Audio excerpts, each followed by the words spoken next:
definitely harder than I expected. All the lecturers keep saying is, you're never going to know it all. Medicine is such an infinite amount of knowledge. Tear up, cry, get stressed out about it. Any tips for medicine interviews at university? And you can win some Apple AirPods as well as some other amazing giveaway prizes.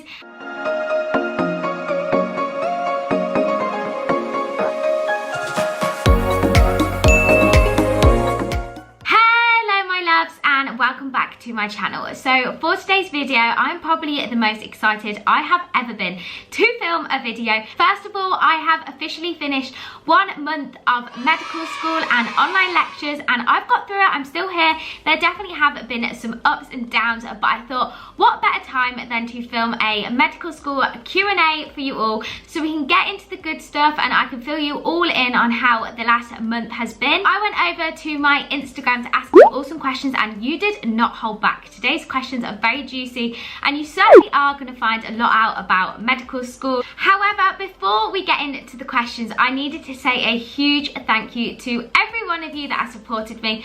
As you can probably see by the balloons, we have officially hit 5,000 subscribers here on my channel. When I started out, I never thought I would even get here, so I wanted to do something just to say thank you. It honestly means so much to me. I've always wanted to start a YouTube channel. I was so nervous and I had no idea it would go like this. I've loved every single minute of it and I love documenting everything that is going on in my life and being able to look back on it, and your support is just crazy and thank you all so much. So I'm doing a 5,000 subscriber giveaway over on my Instagram channel and you can win some Apple AirPods as well as some other amazing giveaway prizes, and you do not want to miss out on it, trust me. So definitely go and head over to my Instagram to find out exactly how to enter the giveaway. It really does blow my mind the amount of you that are watching some of my videos, and I can't actually believe it. Especially on my latest vlog at medical school, I got so many lovely comments and it really has got me through the last few weeks. Just having your advice, knowing that you're all behind me, I couldn't really do it without you, and I literally love your support, so thank you. So I've just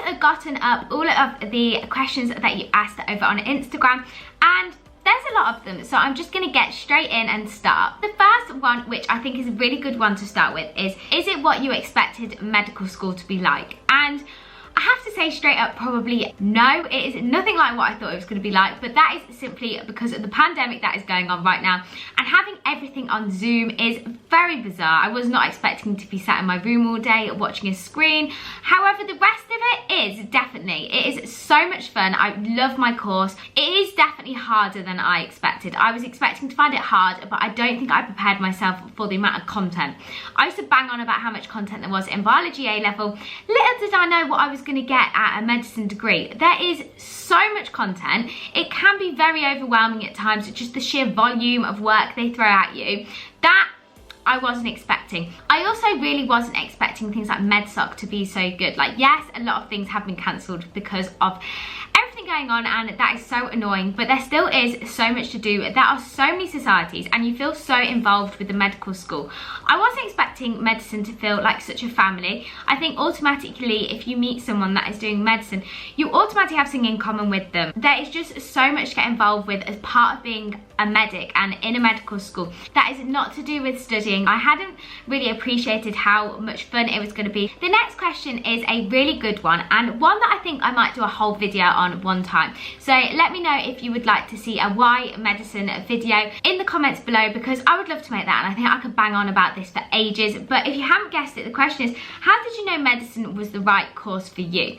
And truthfully, I think work experience was the biggest thing that helped. I know that is annoying for anybody out there trying to work out what course they want to do, because having face-to-face work experience at the moment is very rare. However, that really was what consolidated it. Actually experiencing what being a doctor would be like. I don't think you will actually 100% know until you're in something and in the environment, and I just knew that I didn't want to do anything else. I definitely didn't want to do anything businessy. I definitely didn't want to do engineering. I definitely didn't want to do law. In fact, I could rattle off loads of jobs I would hate to do. And then I thought about being a doctor, and I actually really liked the idea. And then I went and did work experience and actually could imagine myself doing the role. I think the biggest thing when it comes to picking the course is doing something you enjoy, and I love science, so that was a no-brainer. But also thinking about what jobs you could see yourself doing at the end. Like, can you imagine yourself being a lawyer, or can you imagine yourself being an engineer? Or it doesn't even need to be that complicated, just can you imagine yourself doing business? I think just having a kind of rough idea-ish of maybe what you want to do in the future does really help. Picturing whether you can actually see yourself doing the role and enjoying it. I think the most important thing in life is always enjoy what you are doing, and I just knew that I would love being a doctor. I kind of got that in my head. Then when I did work experience, and that just consolidated it. And yeah, those two combined it, as well as my love of science, and I also just really wanted to help the community, and I love helping people. The next question is such a useful one, and that is, would you get a MacBook or an iPad with a keyboard if you can only get one?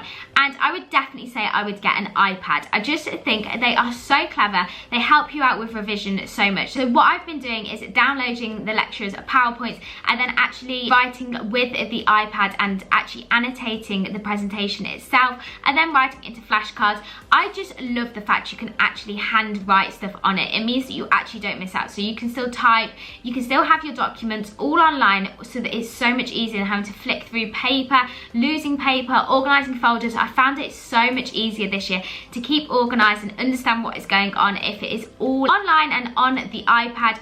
And then it means that if you want to annotate something like you would a piece of paper, you actually just can with the pencil. It's also so easy to split screens. I would definitely just recommend getting one big iPad. The only issue is there can sometimes be some small technical issues of not having a laptop, because technically an iPad is a tablet. So you are downloading tablet or iPhone apps, things like that, but there is nothing that you can't work your way around, and in so many ways it actually is slightly easier. For instance, my printer at university I can actually only connect with to the iPad. I've got no idea why it won't connect to my laptop, but it's just not working. So it's way easier on the iPad. You can get the apps really easily, you can work it so much easier. I would just highly recommend getting an iPad. Do you feel like you have much free time studying medicine? And this is a tricky one, because I would say I definitely don't have as much free time as some other people doing slightly less intense courses than medicine. It has a reputation for being a lot of work, and it is. However, if you prioritize your time, you definitely do have spare time. Like, I don't work later than 5 or 6 most evenings, so I still get to go out and I still get to join societies, and obviously I'm still doing YouTube as well. I do have spare time, especially in the evenings. No, I don't have as much free time as some other people, and sometimes I wish I did. However, I love my course. I wouldn't change it. There is a lot to learn. That is something that I've chosen to go into. That is going to be a lot of work, and I go slightly loopy with too much spare time. If you prioritize things right and you make sure you fit in the things that you want to do, then you will literally be absolutely fine. I'm planning on joining more societies because I just want to fill my time even more, and especially at the moment there isn't even that much that you can be doing anyway. So I probably am spending more time on my work than I normally would do if I had like loads of different societies on, but a lot of things that I was going to join have actually been cancelled, which is really annoying, but one day it will go back to normal. I know it will. But yeah, you definitely do have some time to do things that you enjoy, and it is so important, and you can't spend all of your time working. You'll go slightly crazy and it's not good for you. You'll actually work better if you do extracurricular things, and there's always time to fit in things that you enjoy. Next question I thought was really interesting, and that was, are you having any regrets and imposter syndrome? And I definitely have got no regrets. I love my course. As much as I moan about how hard it is, tear up, cry, get stressed out about it, I've never felt more like I'm doing the right thing. I literally find it so interesting. It is so hard to get my head around sometimes, and I do just stare at the screen like, what is going on? But then I always relate it back to why I'm doing medicine, why I've chosen to do it, and the fact that one day I will be a doctor, and it makes me so excited and so proud of myself. So I genuinely have no regrets about choosing my course. I love my course so much. However, imposter syndrome I definitely am having. I think being surrounded by such clever people, you do doubt yourself. You start to think, God, do I actually deserve to be here? Like, some people do pick things up so much faster than me, and I naturally do always put myself down. It's something that I'm terrible at, but I've been really good with it. I think because of my age and the fact I've taken a bit of time out to really make sure that this is what I wanted to do. I know that I work hard, and I'm a firm believer that if you put in the hard work, then you will get the rewards of it. And I've just got to trust in the process. Like, I will be fine. I just make sure that I don't speak to myself negatively nowadays. There's no point being like, oh my gosh, I'm not as good as these people. You know what, maybe you're not, but you don't need to tell yourself that. You just need to believe in yourself, and that's what I tell myself daily now, that you know what, I am good enough to do this. If I keep trying, I will get there. Sometimes things don't come that easily, and then other times there'll be a subject that you completely smash, and you know what, let's just not worry about that. I just don't like to worry as much as I used to. However, there are those days where I do just feel like I'm not good enough to do it. Some days are easier than others, but on the whole, I think I've been really good about it, especially in comparison to how I was in my A-levels. So, you know, we're making baby steps. So the next question is the content a lot? And yeah, I can't actually lie about this. There is a lot of content. You do need to prepare yourself for that. All the lecturers keep saying is, you're never going to know it all. Medicine is such an infinite amount of knowledge. You could keep learning and learning and learning and still not know everything, and getting your head around the fact you're probably going to be tested on stuff that you don't know is still mind-boggling me. I really am quite nervous about my first set of exams, because I think it's going to be a shock to the system, the fact I'm going to go into an exam not knowing whether or not I've actually learned everything. I think university on the whole is just such a different teaching style. You kind of get thrown information and you're not going to know it all. Just as long as you actually understand what is going on, that is a really good thing. There just is a lot of content. Like they say, it's a full-time job, so you need to be making sure you put in the hours as if you're working a 40-hour week, which, if you think about the amount of content you can get through in that, is a lot. Yeah, it is a lot of content. So the next question, again, if you would really like to see a whole video on this, then please comment below, because I loved interviews. I know that was so weird, but I really enjoyed them. And the next question I had was any tips for medicine interviews at university. And first of all, if you've got an interview at university, then congratulations, that is an amazing step. So many people don't make an interview, so you should feel so proud of yourself. And my biggest tips are definitely smile. Make sure you are smiling. I have no idea how the interviews are going to work, whether you need to wear a mask or whether they're going to be online. I've no idea, but whatever you do, smile. You can smile with your eyes even if you are wearing a mask. Smile and be confident. Have confidence in yourself. You deserve to be an interview, you deserve to be a doctor, and you deserve to have a space at this university. Without being arrogant, just make sure you go in with an air of confidence and believe in yourself and smile. Those are my two biggest tips. And also prepare and look into the university course. There is no point going in saying you love dissection at a university that only does prosection. It's literally such a basic error. Make sure you understand your course and how they run it, because every medical school is so different. You might be doing medicine, but they all like to teach it slightly differently, and make sure you really understand how they teach it at that medical school, as they're not going to give you a place if they don't feel like you want to go to their medical school or research the teaching style they do, because it's just a really basic thing you need to understand. Is it worth going to university when you are 20 years old? Now, for me, going to uni at 20 was such a big deal. I was really worried about feeling really old in comparison to everyone. I was also worried about having taken 2 years out, but honestly, looking back, I would not change it. Maybe a part of me would have wished I got in last year so things were a bit more normal, because let's face it, we've all had enough of it doing absolutely everything online. However, in terms of actually taking the time out to understand myself a bit better, mature a bit more, there are literally no negatives. It means that, like, settling into uni has been so much easier. I know how to cook for myself. I know how to be independent. I have a bit more confidence about myself. I'm not as worried about living on my own or my course, and I've just really kind of matured over the last 2 years, and I can't actually imagine doing university in any other way. I don't know, and I don't actually think there is any wrong age to go to university. I think as long as you're really interested in what you're doing and you want to go for the degree, then you can literally go whatever age you want. You will not feel old. Like, I do not feel old at all. There's some 18-year-olds that I've met that are more mature than me. Equally, I've met a few 20-year-olds that are more immature than me. It is honestly such a weird world, and I don't think age actually means anything. It's just whatever age you are ready to go to university at, you should go, and as long as you are going for the right reasons, then you'll be absolutely fine. I'm literally loving it. For me, it makes no difference of being slightly older. But the last question is, how do you find everything being online? And I have to say, it's not been half as bad as I thought it was going to. Yes, I would much prefer to do it in person, just so you actually feel like you've got some interaction with people, and I think it'd be so much easier to actually meet people, meet other medics.